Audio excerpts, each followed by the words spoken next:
कैसे हो बेटा? ठीक। आज हम लोग exercise 4.2 chapter 4 complex number and quadratic equation class 11 NCERT math का सेकेंड सेशन करने जा रहे हैं। पहले सेशन में हमने इंट्रोडक्शन देखा एक्सरसाइज 4.2 का और क्वेश्चन नंबर 1 और 2 सॉल्व किया। ठीक है, question number 3 to question number 8 तक हम इसमें कंटिन्यू करेंगे। ठीक है, क्वेश्चन नंबर 3 और क्वेश्चन नंबर 8 के लिए हमको इंस्ट्रक्शन है बेटा, क्या कन्वर्ट करना है complex number in polar form.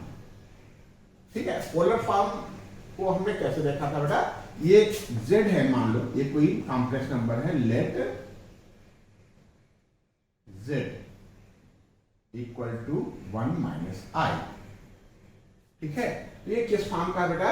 ये है z equal to x minus i को पहले लिखोगे i इंटू y ये फॉर्म का। ठीक है, x क्या है? 1 क्या है? Real part of complex number, और y क्या है बेटा? Imaginary part of complex number. ठीक है, अब ये तो हो गया बेटा हमारा कॉम्प्लेक्स नंबर इस फॉर्म का। ये कॉम्प्लेक्स नंबर हमारा x माइनस आई इंटू वाई के फॉर्म का। इसको बेटा हमको किस फॉर्म का लिखना है? z कॉम्प्लेक्स नंबर किस फॉर्म का लिखना है?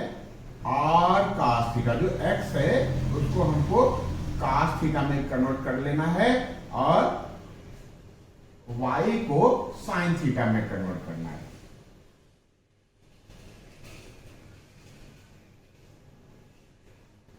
y को r sin थीटा में कन्वर्ट करना है।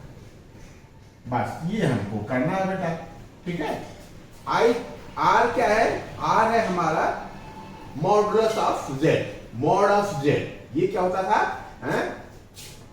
r equal to mod of z। ये क्या है बेटा? Under root X square plus Y square. यहां से x की वैल्यू क्या है? x की वैल्यू है 1 और y की भी वैल्यू बेटा -1 कह लेंगे ना, क्योंकि हम प्लस से कंपेयर करते हैं। किससे कंपेयर करते हैं बेटा? प्लस, यहां हमारा टर्म जो होता है वो प्लस होता है, तो i इंटू -1 ऐसे कर लेते हैं। ठीक है, जो हमारा स्टैंडर्ड फॉर्म है वो क्या है बेटा? वो है z equal to x plus i into Y. ठीक है, y क्या है? Imaginary part. यहाँ प्लस लगाते हैं, हमने यहाँ प्लस लगा लिए। प्लस लगाने के बाद जो y की वैल्यू होती है वही हम साइन लेते हैं। यहाँ y हमारा आ गया बेटा -1। ठीक है, ये आ गया -1 का, ये 1 का स्क्वायर, ये हो गया बेटा -1 का स्क्वायर। 1 का स्क्वायर बेटा 1 आएगा। ठीक है, 1 का स्क्वायर क्या आएगा? 1 का स्क्वायर 1 आएगा और इस 1 का भी स्क्वायर 1 आएगा। तो क्या करते हैं? Equal to 1 plus 1 equal to, अच्छा इस क्वेश्चन को, क्वेश्चन नंबर 4 को यदि हमको यहाँ लिखना ही है तो -1 प्लस i हम यहाँ लिख लेते हैं अपनी मेमोरी के लिए, ताकि हमको बार बार नोट ना करना पड़े। ठीक है, और इसी को हम यहाँ से ये कंटिन्यू कर लेते हैं। r इक्वल टू, r क्या है? डिस्टेंस फ्रॉम ओरिजिन, पॉइंट की, जो पॉइंट हम आर्गन प्लान में एक्सप्रेस करते हैं, रिप्रेजेंट करते हैं, उस पॉइंट की ओरिजिन से डिस्टेंस है r। ये कितना हो गया? √2। ठीक है, नाउ ठीक है, ये इस फॉर्म के लिखने के लिए r तो आपके पास बेटा आ गया। अब आपको थीटा चाहिए। थीटा के लिए हमने बताया था, हम लोगों ने डिस्कस किया था, थीटा के लिए पहले हम अल्फा निकालते हैं। अल्फा क्या है? अल्फा है tan inverse mod of y by x, और alpha equal to tan inverse y क्या है हमारा? y की वैल्यू है -1। y की वैल्यू है -1 अपॉन 1। तो बेटा ये रिजल्ट तो हमारा -1 आएगा है? लेकिन ये बाहर निकल करके हमको +1 देगा है? साइन को हम उपेक्षा कर देते हैं, साइन को निगलेक्ट करते हैं। यदि हम किसी नंबर का मॉडुलस निकालते हैं तो चाहे वो माइनस हो या प्लस हो, बाहर निकल करके वो प्लस ही हो जाता है बेटा। tan इनवर्स 1, ठीक है। अब हम ध्यान दें कि कौन सा एंगल है जिसका tan की वैल्यू 1 आती है, तो हम ये पाते हैं वह एंगल है बेटा π/4, ठीक है। अब जो थीटा है, थीटा अल्फा पे बेस्ड है, लेकिन किस पे डिपेंड करता है कि जो हमारा कॉम्प्लेक्स नंबर है वो किस आर्गन प्लेन में सिचुएटेड है? ये हमारा रियल एक्सिस है, रियल, और ये इमेजिनरी एक्सिस है।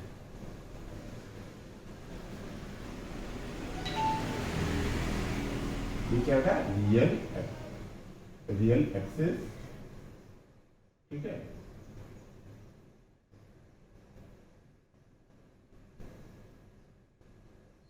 ठीक है, तो ये हमारा x की वैल्यू क्या है? x की वैल्यू है 1, कोई x की वैल्यू क्या बेटा? 1।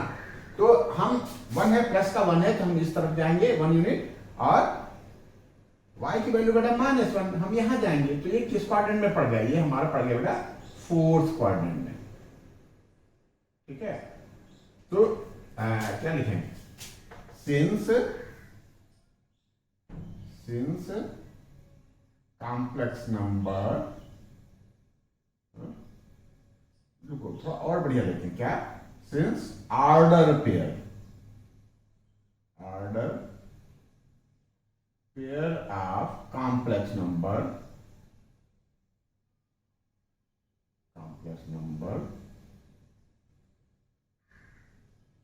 लाइज इन, कितना 4th में आएगा ना, ठीक है।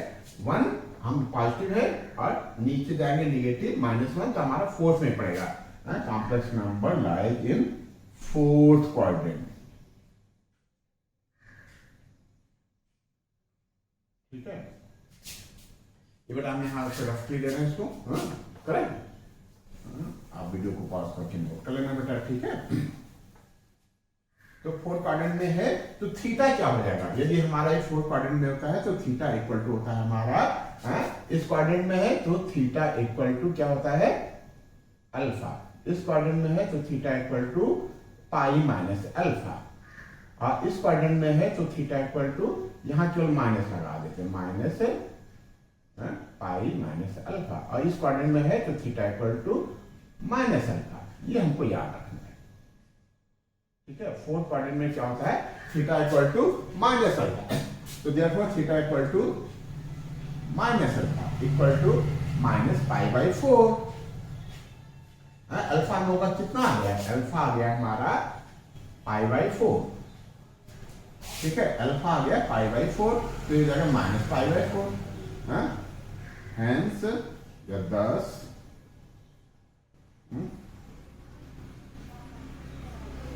thus required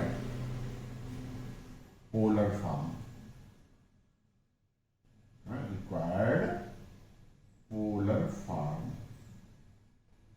क्या हो जाएगा बेटा हमारा?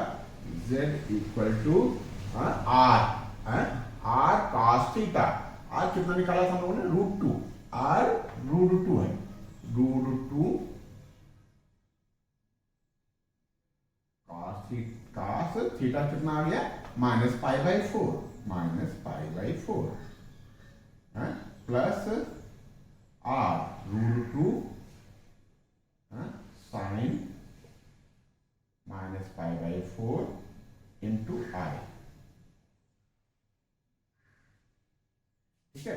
अब इसमें क्या करते हैं? हम √2 कॉमन ले लेते हैं, ठीक है, तो थोड़ा सा और अच्छा हो जाएगा।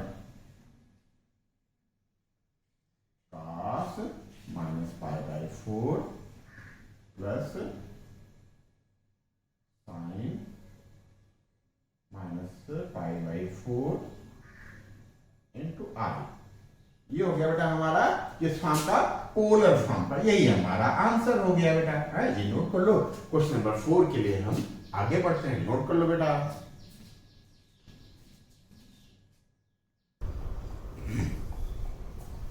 ठीक बेटा, क्वेश्चन नंबर 4 भी हमने नोट कर रखा है। इसमें भी यही है, convert complex number in polar form.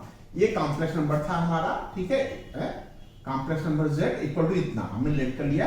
और फिर क्या करेंगे, जो कॉम्प्लेक्स नंबर का हमारा स्टैंडर्ड फॉर्म है वो क्या है बेटा, z equal to x plus i into y. I क्या है, आई है हमारा रियल पार्ट, आई क्या बेटा, रियल पार्ट, और ये y क्या है, इमेजिनरी पार्ट। तो इसमें यदि हम इसे कंपेयर करें तो x की वैल्यू है हमारी -1 और y की वैल्यू है 1। कुछ नहीं लिखा है, इसका कोफिशिएंट या इसका कॉन्केट हम 1 एज्यूम कर सकते हैं। तो r क्या बेटा, r क्या होता है, मॉडुलस ऑफ z, और ये क्या होता है, अंडर रूट एक्स का स्क्वायर प्लस वाई का स्क्वायर। एक्स की वैल्यू हमारी -1 थी, इसका स्क्वायर किया और 1 का स्क्वायर किया, -1 का स्क्वायर बेटा 1 आएगा और 1 का स्क्वायर 1 आएगा, मिलकर के √2 हो गया। ठीक है, जैसा कि हमको क्या चाहिए बेटा, पोलर फॉर्म में लिखने के लिए हमको r cos theta plus r sin theta into Y के फॉर्म का लिखना है, इंटू आई के फॉर्म का लिखना है। तो हमको क्या क्या चाहिए बेटा, r चाहिए और थीटा चाहिए। तो r तो हम कैलकुलेट कर लिए, और थीटा के लिए हमको अल्फा पता करना होता है। अल्फा हमारा π/4 आ गया। कैसे, अल्फा इक्वल टू होता है tan इनवर्स y/x। y की वैल्यू हमारी थी क्या थी बेटा, 1, और x की वैल्यू -1 थी। यहाँ क्योंकि मॉड लगा बेटा, मॉड में कोई चीज यदि माइनस भी है तो निकल करके बेटा वो प्लस में ही आती है, tan इनवर्स 1 हो गया। और 1 tan के लिए यदि हम 45 देखते हैं, tan 45 इक्वल टू 1 होता है। इसका मतलब अल्फा की वैल्यू हो गई हमारी 45 डिग्री। 45 डिग्री मतलब 45/180 रेडियन। तो ये हो जाएगा π/4। 45 को 180 से डिवाइड करोगे तो ये आ जाएगा बेटा π/4। ठीक है, ये π/4 रेडियन हो गया। कितना हो गया बेटा, π/4। अब देखो पॉइंट कहां है, पहले हम देख लें कॉम्प्लेक्स नंबर का जो ऑर्डर पेयर है। ऑर्डर पेयर मतलब ये -1 हमको कहां चलना है, रियल एक्सिस पे। रियल एक्सिस पे लेफ्ट ओरिजिन से या पोलर पॉइंट से हमको लेफ्ट साइड में चलना है। ये यहां आ गए -1, और y +1 ऊपर जाना है। ठीक है, इसका मतलब पॉइंट हमारा कहां लाइज कर रहा है बेटा, -1, 1। तो सेकंड में लाइज कर रहा है, कहां लाइज कर रहा है बेटा, सेकंड में। तो हम क्या लिखें, since order pair of complex number, किसका बेटा, order pair complex number,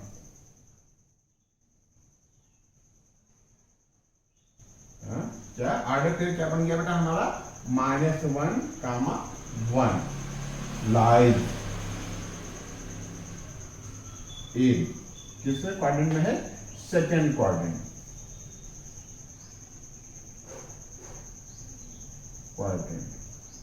Therefore चलता थीटा चाहिए ना, तो theta equal to pi minus alpha. ठीक बेटा, और ये नोट कर लो बेटा, इसको रफ कर देते हैं। ठीक है, वीडियो पॉज करके भी नोट कर लेना बेटा, रह जाए तो ये क्या हो गया, थीटा इक्वल टू कितना आ गया, पाई माइनस अल्फा, और theta equal to pi minus π/4। ये आ गया हमारा थीटा इक्वल टू 3π/4। ठीक है, 4 पाई हो जाएगा, 4 पाई में से 1 पाई निकल जाएगा, 3π/4। हेंस रिक्वायर्ड क्या होता, रिक्वायर्ड पोलर फॉर्म हो जाएगा हमारा r कितना था, √2 आया था बेटा, 1 का स्क्वायर 1 आएगा, 1 का स्क्वायर 1 आएगा, और √2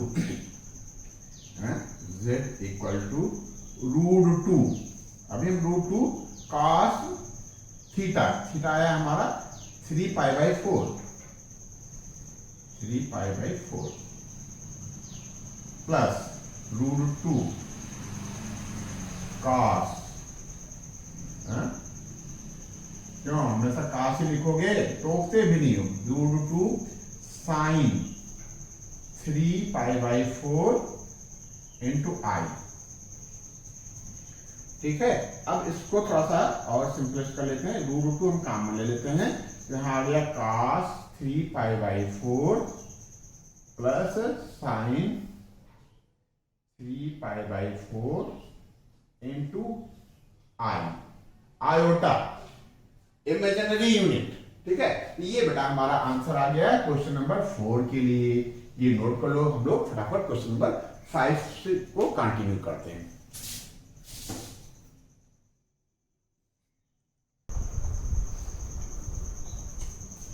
ठीक बेटा, हमने नोट कर रखा है क्वेश्चन नंबर 5, इसको भी वही करना है, कॉम्प्लेक्स नंबर दे रखा है -1 -i, इसको पोलर फॉर्म में प्रेजेंट करना है।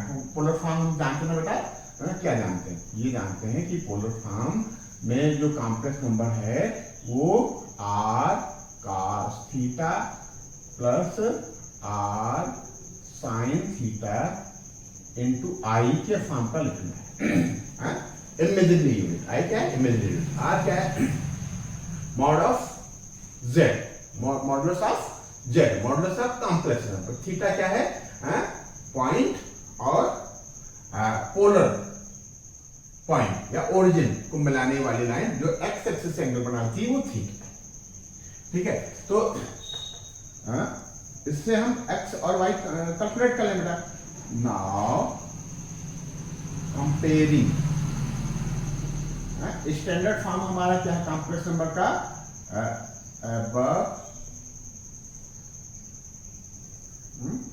विद, किसे कंपेयर करें, z equal to x plus i, पहले लिखो i इंटू वाई। तो फिर x की वैल्यू क्या हो जाएगी, x इक्वल टू -1 और y भी हमारा -1 आ गया। ठीक है, तो ये -1 कहाँ होता है बेटा, फोर्थ क्वाड्रेंट में। ठीक है, नहीं फोर्थ नहीं, थर्ड में। तो ये तो हो गया बेटा, ये हमारे x की वैल्यू हो गई। therefore order pair of complex number,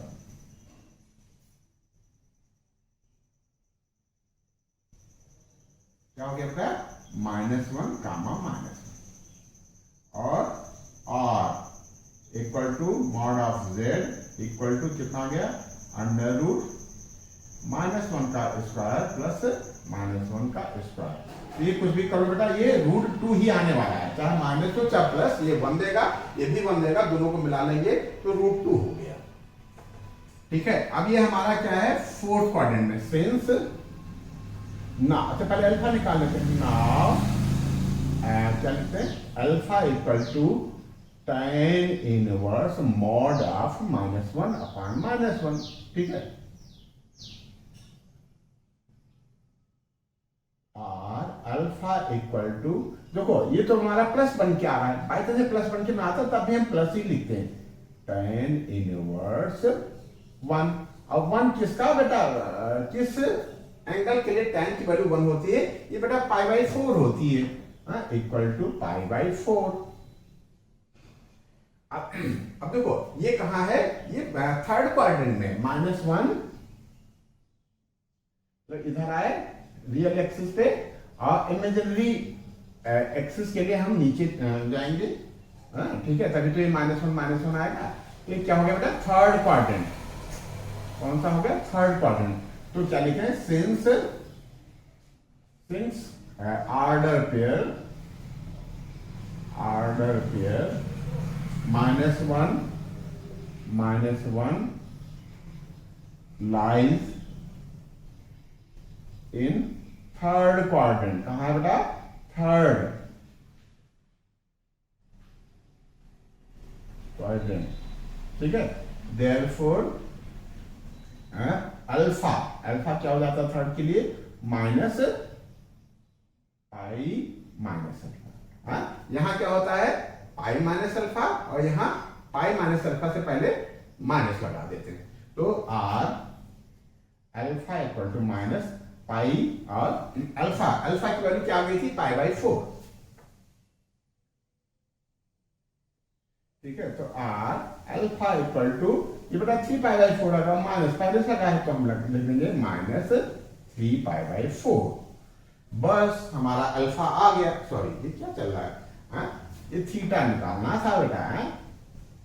जोश में होश नहीं खोना है, बैलेंस होकर के चलना है बेटा। और कहीं गलती हो जाए तो बता भी दिया करो बाबू। क्यों, कंसंट्रेट करोगे तो तुरंत दिमाग चलेगा कि यहाँ गलत हो रहा है। ठीक है बेटा, ये हो गया हमारा theta.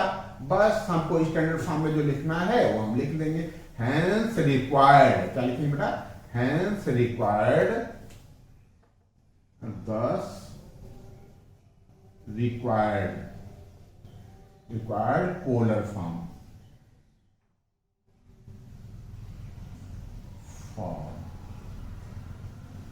Of z, z equal to z direct equal to क्या बेटा, r cos थीटा ना, r cos थीटा, r कितना आया था, √2 ही आएगा, √2 cos ब्रैकेट में माइनस 3 पाई बाई 4। क्या थोड़ा सा इधर सटा के लिखे ना, वहां स्पेस नहीं बचता है, तो हम मैनेज करके चलना पड़ेगा बेटा। क्या ये कितना हो जाएगा, √2 cos ब्रैकेट में minus 3 pi by 4 plus √2 sine minus 3 pi by 4 into iota into imaginary unit i. अब √2 काम में ले लो, √2 काम में ले लिया तो cos minus 3 pi by 4 plus sign minus 3 pi by 4 into आएगा। ये हमारा आंसर हो गया है। ये नोट कर लो बेटा, क्वेश्चन नंबर 6 के लिए हम लोग आगे बढ़ते हैं। नोट कर लो बेटा,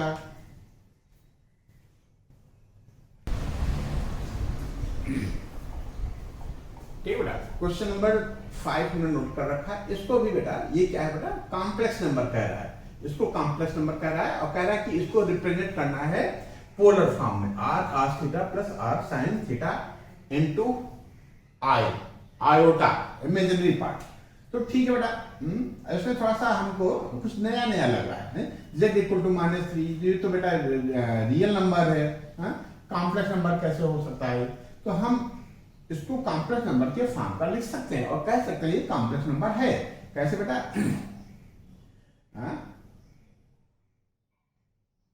कंपेयरिंग, जो कॉम्प्लेक्स नंबर का स्टैंडर्ड फॉर्म है उससे यदि हम कंपेयर करें, comparing above with z equal to x plus iota y। ठीक है, तो कैसे कंपेयर करें, इस फॉर्म का लिखना है ना बेटा। तो x की वैल्यू हो गई हमारा कितना, 1, सॉरी x की वैल्यू कितना हो गई, -3। ठीक है, और ये इमेजिनरी पार्ट तो है ही नहीं बेटा, इमेजिनरी पार्ट को आप 0 मान सकते हो, ठीक है, क्या बेटा, इमेजिनरी पार्ट y को हम 0 मान सकते। क्यों, हम इसको ऐसे भी लिख सकते हैं ना बेटा, z equal to -3 plus iota into 0।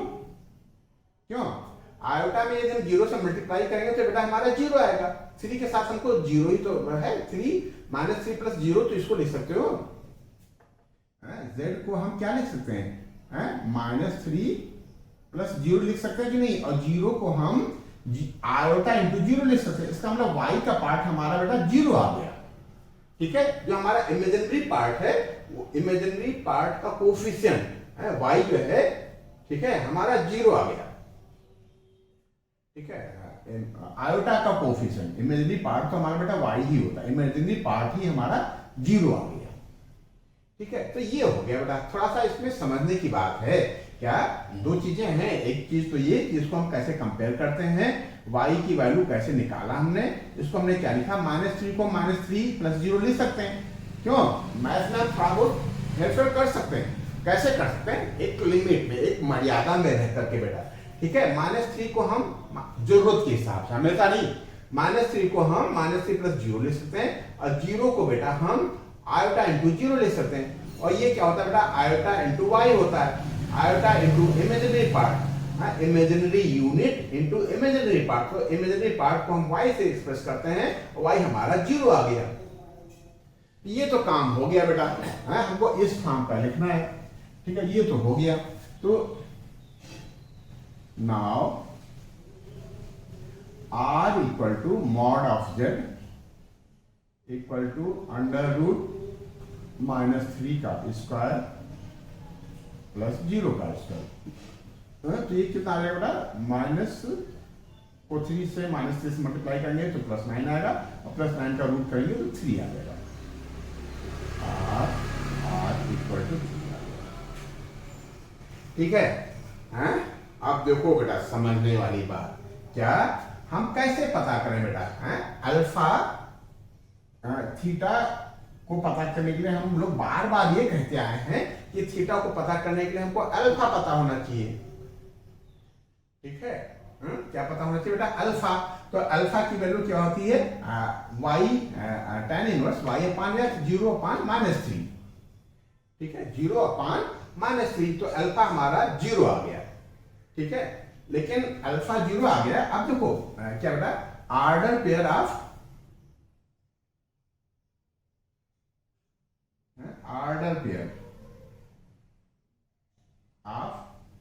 z कितना हो जाएगा बेटा, -3, 0। ठीक है, इसका मतलब ये हुआ कि जो हमारा पॉइंट है, कॉम्प्लेक्स नंबर का जो पॉइंट है ऑर्डर पेयर का, -3, 0, वो कहाँ लाइज कर रहा है, वो हमारा ओरिजिन से लेफ्ट साइड में कहीं, ठीक है, यहां लाइज कर रहा है, -3, 0। ठीक है, अब ध्यान देना जो हम कहना चाह रहे हैं, हमने पढ़ा था कि यदि अल्फा हमारा फर्स्ट क्वाड्रेंट में है तो थीटा इक्वल टू अल्फा हो जाता है, यदि सेकंड क्वाड्रेंट में है तो theta equal to pi minus alpha हो जाता है। और क्या पढ़ा है, यदि थर्ड क्वाड्रेंट में है तो theta equal to minus pi minus alpha हो जाता है, और फोर्थ क्वाड्रेंट में है तो theta equal to minus alpha होता है। लेकिन क्या होता, लेकिन हमने अभी तक ये नहीं देखा था, हमने ये डिस्कस नहीं किया था कि यदि मान लो ये रियल एक्सिस पे पॉइंट आ जाए या वाई एक्सिस पे आ जाए, तब हम क्या करते हैं। ठीक है, तो तब हम क्या करेंगे, तब हम कंपेयर करेंगे बेटा। ठीक है, जो हमारे ये है कॉम्प्लेक्स नंबर, z हमारा कॉम्प्लेक्स नंबर क्या है बेटा, प्लस हम -3 लिख लेते हैं ताकि कंफ्यूजन ना हो, +-3 और फिर प्लस अल्फा इंटू 0 लिख लेते हैं। यही है ना बेटा, z इक्वल टू -3, और ये, और इसका हम कंपेयर करें किससे बेटा, पोलर फॉर्म पे। पोलर फॉर्म क्या है हमारा, r cos theta plus r, नहीं आई यहां पहले लिखा, आई तुम भी पहले लिख लो, I into r sine theta. तो r हम कैलकुलेट कर चुके हैं, z equal to 3 cos theta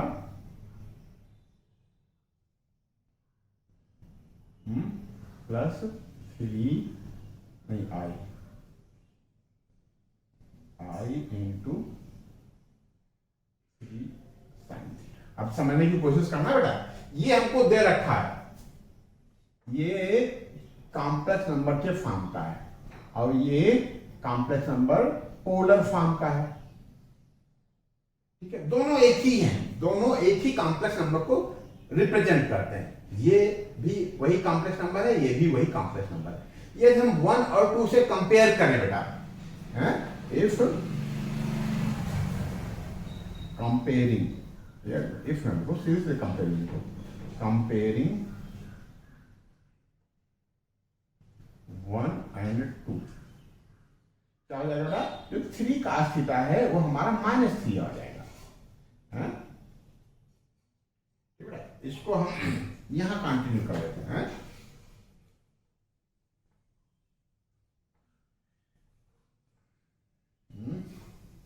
क्या बेटा? 3 cos थीटा इक्वल टू -3 और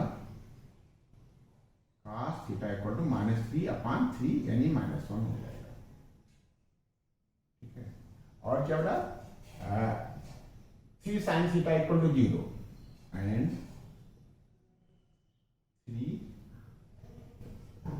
sin थीटा इक्वल टू 0 और sin थीटा इक्वल टू 0, ठीक है।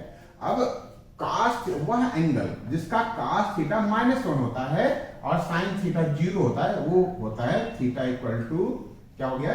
थीटा इक्वल टू पाई। ये याद रखना बेटा क्या कि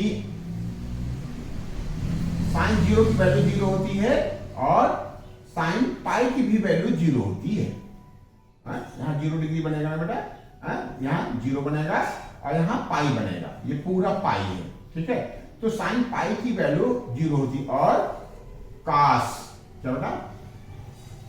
cos 0 की वैल्यू 1 होती है और cos पाई की वैल्यू -1 होती है। तो थीटा हो गया है, हमको ये याद रखना पड़ेगा कि cos थीटा -1 कब होता है? जब थीटा इक्वल टू पाई होता है, cos पाई इक्वल टू -1, और ठीक है sin थीटा 0 कब होता है?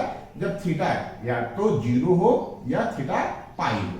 तो हमारा कॉमन फॉर्म आ गया थीटा इक्वल टू पाई, बस, ठीक है। इसमें अब अल्फा निकालने की जरूरत नहीं है, ध्यान रखना बेटा, ऐसे ही हम कंपेयर कर लेंगे, आर हम कैलकुलेट कर लेंगे, ठीक है।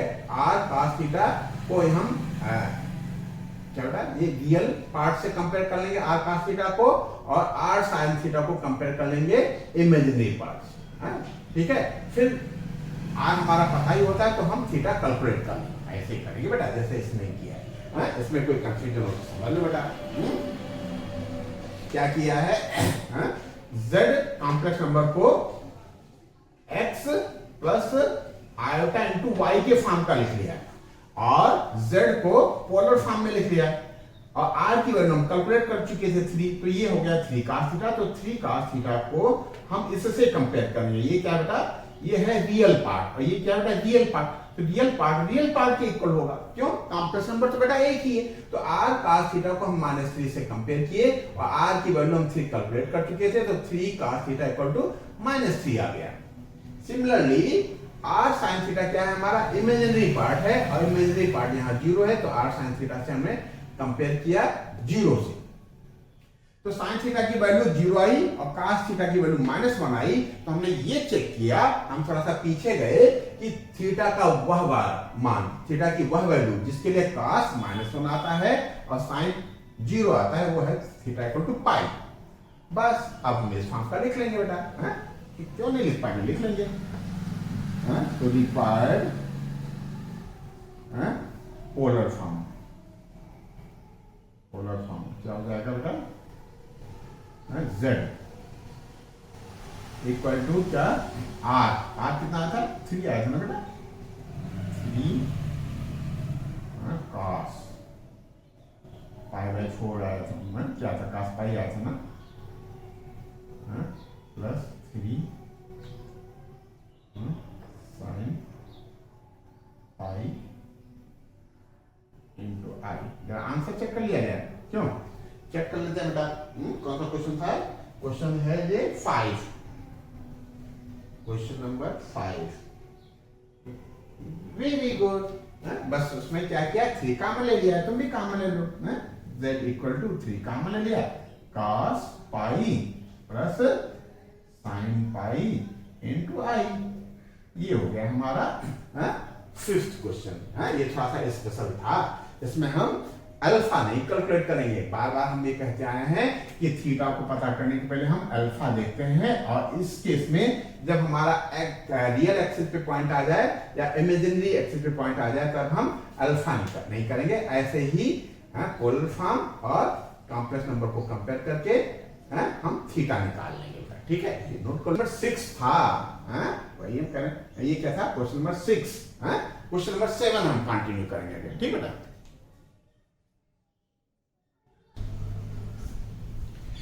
ठीक बेटा। क्वेश्चन नंबर 7 हमने नोट कर रखा है। क्या कह रहा है?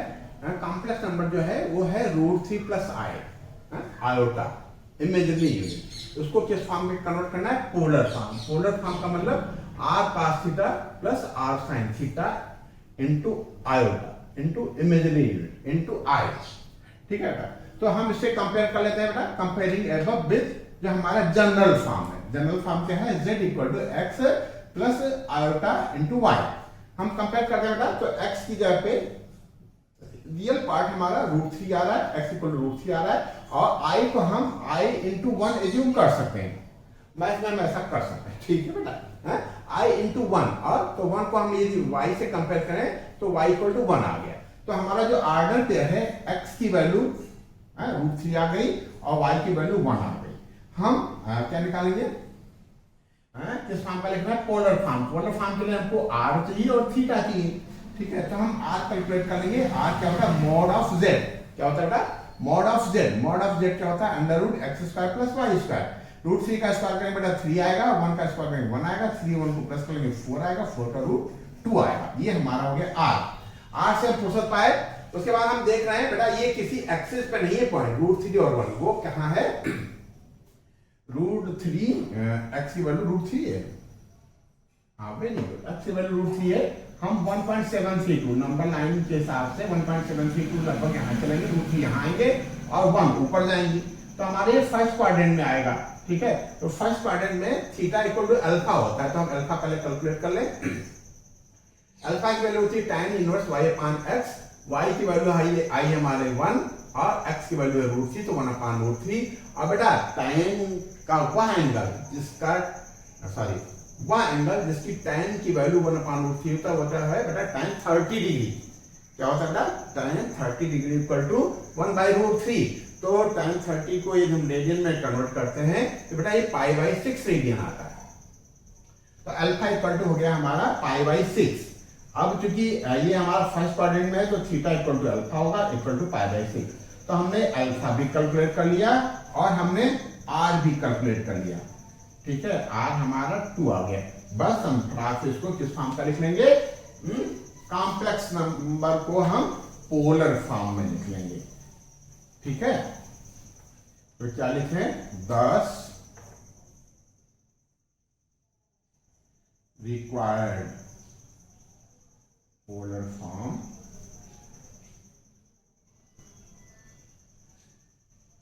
क्या हो जाएगा? z इक्वल टू r कितना आया था? 2 cos थीटा आया था हमारा π/6 प्लस r आया था 2 sin theta π/6 into iota.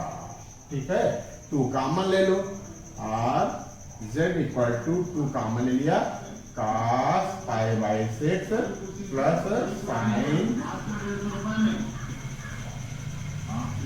sin π/6 iota. ठीक है, यही हमारा आंसर हो गया बेटा। ठीक है, आप चाहो तो चेक कर लो। वेरी गुड, ये आपका आंसर आ गया। ठीक है, ये नोट कर लो क्वेश्चन नंबर 8 और लास्ट क्वेश्चन के लिए हम लोग आगे बढ़ते हैं। नोट कर लो बेटा।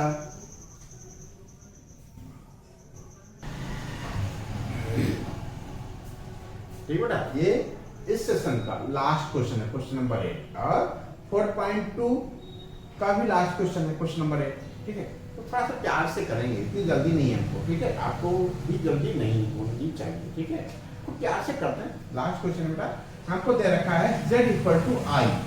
कॉम्प्लेक्स नंबर क्या दे रखा है? z equal to I. अभी थोड़ा सा भरा नहीं लग रहा है, पूरा नहीं लग रहा है, कंप्लीट नहीं लग रहा है, तो इसको हम क्या लिख लें? इसमें क्या है बेटा? रियल पार्ट है ही नहीं, तो रियल पार्ट 0 लिख लिया हमने, z इक्वल टू 0 लिख लिया प्लस i इंटू 1 लिख लिया। क्यों?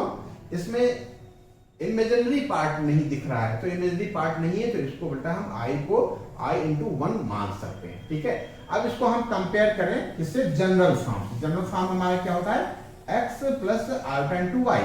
तो x की जगह पे हमारा 0 आ गया और y की जगह पे हमारा 1 आ गया। तो हमारा जो ऑर्डर पेयर बनेगा वो 0, 1 बनेगा। फिर हम पोलर फॉर्म में लिखने के लिए r cos थीटा चाहिए, r sin थीटा चाहिए, तो r चाहिए और थीटा चाहिए, ठीक है। तो आज हम कैलकुलेट कर लेंगे मॉड ऑफ z। ये क्या होता है, X square plus Y square, X की वैल्यू 0 और वाई की वैल्यू 1। तो r हमारा 1 आ गया। फिर ध्यान देना बेटा, क्वेश्चन नंबर 6 और क्वेश्चन नंबर 8 एक जैसे हैं, इनको हम पोलर फॉर्म और स्टैंडर्ड फॉर्म से कंपेयर कर लेंगे।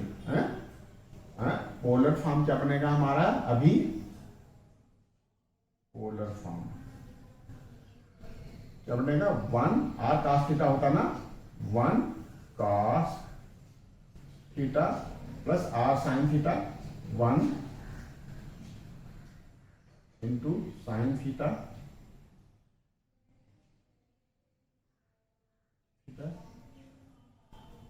Into i. ये क्या होता है, पोलर फॉर्म। और कॉम्प्लेक्स नंबर z या जनरल फॉर्म। जनरल फॉर्म क्या है, जनरल फॉर्म है 0 प्लस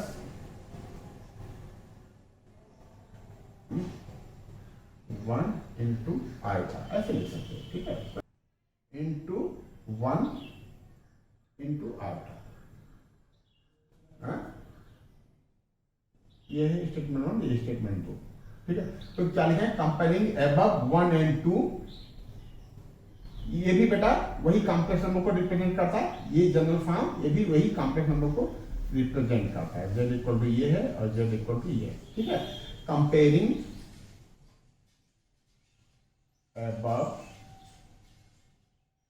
1 एंड 2, ठीक है। इसको ऐसा नहीं लिखेंगे, ये स्टेटमेंट है बेटा। तो 1 cos थीटा इक्वल टू 0 आ गया, cos थीटा इक्वल टू 0 आ गया, और sin थीटा इक्वल टू बेटा 1 आ गया, sin थीटा इक्वल टू 1 आ गया।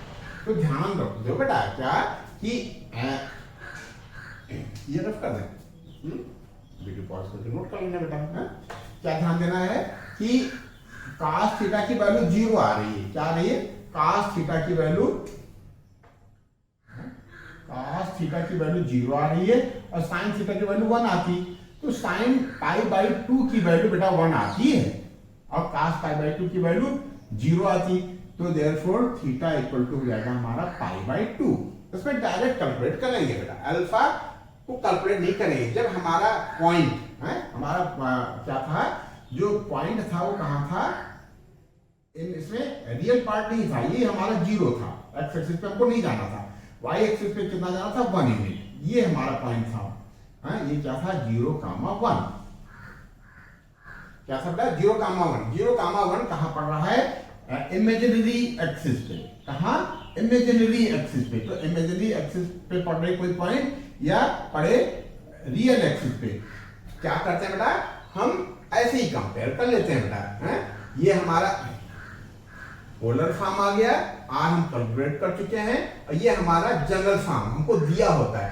इसमें यदि हम cos थीटा को इससे कंप्लीट कर लें, किससे बेटा, रियल पार्ट से, ठीक है। r cos थीटा को रियल पार्ट से कंपेयर करें तो थीटा निकल आएगा, ठीक है।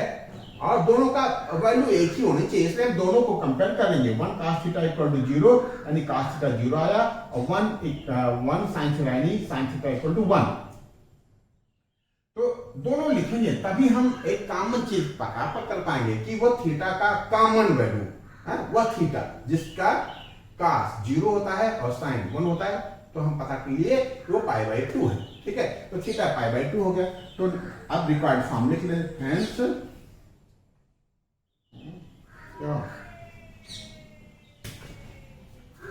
Hence required polar form, required polar form हमारा हो जाएगा z equal to r। r कितना आया था बेटा, 3, r1 आया था ना, r1 cos theta. cos theta कितनी वैल्यू आई है, pi by 2, plus r sin theta, pi by 2 into i. अब 1 की तो कोई वैल्यू है नहीं बेटा, 1 तो अंदर मर्ज हो जाता है मल्टीप्लाई करने पे। ये क्या हो जाएगा, cos pi by 2 plus sine pi by 2 into i. ठीक बेटा, ये क्वेश्चन नंबर 6 और क्वेश्चन नंबर 8 बिल्कुल सा अलग है। जो हम लोग बार बार कहते आ रहे हैं ना कि थीटा के लिए हमको अल्फा कैलकुलेट करना है, थीटा के लिए अल्फा कैलकुलेट करना है, ये कॉन्सेप्ट 6 और 8 में नहीं लगेगा। 6 और 8 में हम क्या करेंगे बेटा, आर कैलकुलेट कर लेंगे और फिर polar form R cos theta ये वाला है और R sin theta into I लिख लेंगे। अभी थीटा हमको नहीं पता, कोई बात नहीं, ठीक है। और फिर जनरल फॉर्म जो हमको गिवन कॉम्प्लेक्स नंबर है उसको जनरल फॉर्म में लिख लेंगे। यहाँ है क्या बेटा, रियल पार्ट नहीं था तो हमने 0 लिख लिया, इमेजिनरी पार्ट हमारा 1 है, यहाँ आई इंटू 1 मान सकते तो 1 लिख लिया। कंपेयर कर लेंगे बेटा, ये क्या है पोलर फॉर्म में, ये है बेटा हमारा, ये है बेटा इमेजिनरी पार्ट, क्या है बेटा सॉरी बताते नहीं बेटा, ये क्या है, ये है रियल पार्ट और ये है बेटा रियल पार्ट, दोनों को कंपेयर कर लेंगे। 1 cos थीटा इक्वल टू 0 यानी cos थीटा इक्वल टू 0 और ये क्या बेटा, ये इमेजिनरी पार्ट है, ये क्या है, ये इमेजिनरी पार्ट है, इसका कंपेयर कर लेंगे तो cos थीटा इक्वल टू 0 आ गया, sin थीटा इक्वल टू 1 आ गया। थीटा की वह वैल्यू, वो कॉमन वैल्यू जो दोनों को सेटिस्फाई करे, cos थीटा 0 आ जाए और sin थीटा 1 आ जाए तो थीटा की वैल्यू होती है pi by 2, cos pi by 2 equal to 0 और sin पाई बाई 2 भी equal to 0। It's means theta equal to pi by 2। अब देखो थीटा भी आपके पास आ गया और आर भी आपके पास आ गया था, कितना आया था 1। अब बड़े प्यार से, बड़े आराम से, बड़े इत्मीनान से हम इस नंबर को इस फॉर्म पर सेट कर सकते हैं। थीटा जगह की पे पाई बाई 2 लिख लिए और आर की जगह पे 1 लिख लिए। अब 1 की तो कोई अहमियत है ही नहीं, 1 किसी से मल्टीप्लाई करो तो उसी में मर्ज हो जाता है बेटा, तो 1 को इसमें मल्टीप्लाई किए तो cos पाई बाई 2 ही आ गया, ये sin पाई बाई 2 इंटू आई। इस तरीके से बेटा क्वेश्चन नंबर 8 के कंप्लीट होते होते एक्सरसाइज 4.2 का समापन हुआ, ठीक है। और हमें उम्मीद है बेटा ये सेशन खूब बढ़िया आपने एंजॉय किया होगा, खूब कायदे से आपने समझा होगा। यदि आपने ठीक से एंजॉय किया, यदि हमारी चीजें आपको अच्छी लग रही हैं, यदि हमारा पढ़ाने का तरीका आपको समझ में आ रहा है बेटा, तो ये वीडियो आज के सेशन का वीडियो आप शेयर कर दो अपने दोस्तों में। और बेटा यदि आपने सब्सक्राइब नहीं किया तो सब्सक्राइब कर दो, ठीक है बेटा। बहुत बहुत धन्यवाद।